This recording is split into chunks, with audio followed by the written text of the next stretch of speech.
Chapter 12. Jnani. A Jnani has attained liberation even while alive here and now. It is immaterial to him as to how, where and when he leaves the body. Some Jnanis may appear to suffer, others may be in samadhi, still others may disappear from sight before death. But that makes no difference to their jnana. Such suffering is only apparent, seeming real to the onlooker, but not felt by the Jnani.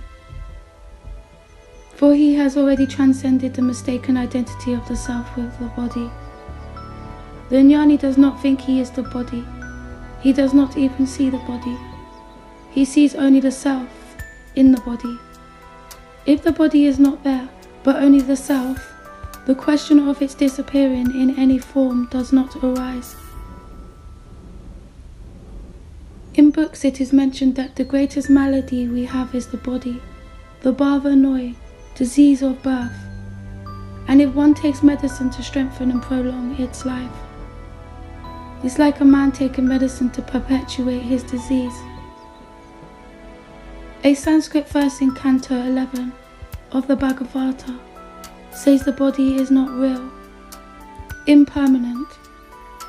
Whether it is at rest or moves about, and whether by reason of prarabdha it clings to him or falls off from him, the self-realized siddha is not aware of it, even as the drunken man blinded by intoxication is unaware whether his cloth is on his body or not.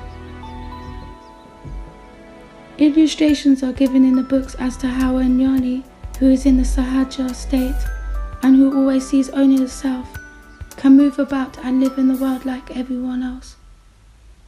For instance, you see a reflection in the mirror.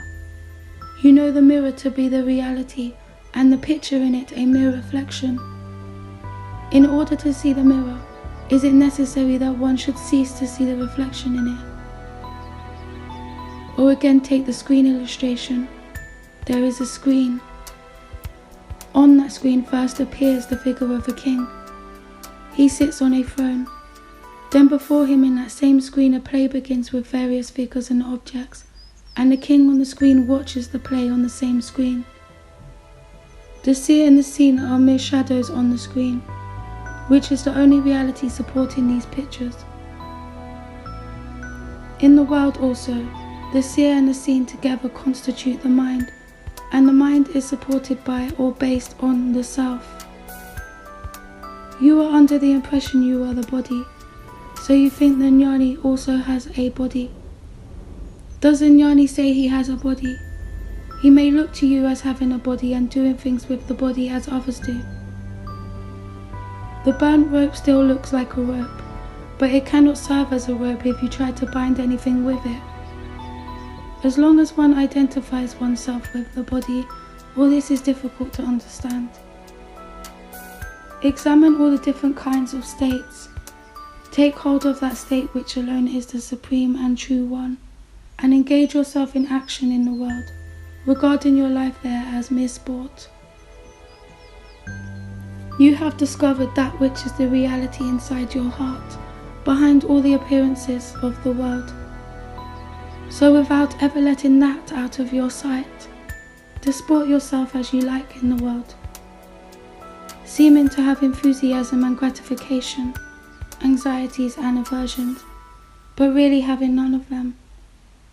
Seeming to begin and persevere in endeavours, but really having no attachment to such efforts. Engage yourself in the affairs of the world without any detriment to yourself. Freeing yourself from all sorts of bonds, maintaining the same equanimity, and doing work externally in conformity with the environment in which you find yourself. Disport yourself as you like in the world. He whose mind is not attached to any desires does no action in reality, though his body may act. He is like one who hears a story with his mind elsewhere. Similarly, the man whose mind is full of desires is really acting, though his body may be actionless. A man may be sleeping here with his body inert, and yet he may be climbing hills and falling from them in dream at the same time.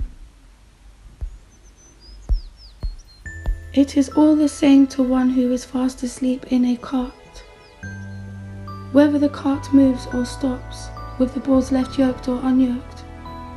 Similarly, for the Jnani who has gone to sleep in the cart of his physical body, it does not matter whether he works or is in deep meditation, samadhi, or is asleep. The statement that the Jnani retains prarabdha while free from sanchita and agamya karmas is only a formal answer to the questions of the ignorant.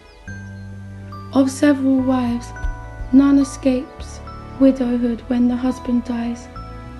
Even so, when the doer goes, all three karmas vanish. The non-action of the sage is really unceasing activity. His characteristic is eternal and intense activity. His stillness is like the apparent stillness of a very fast rotating top.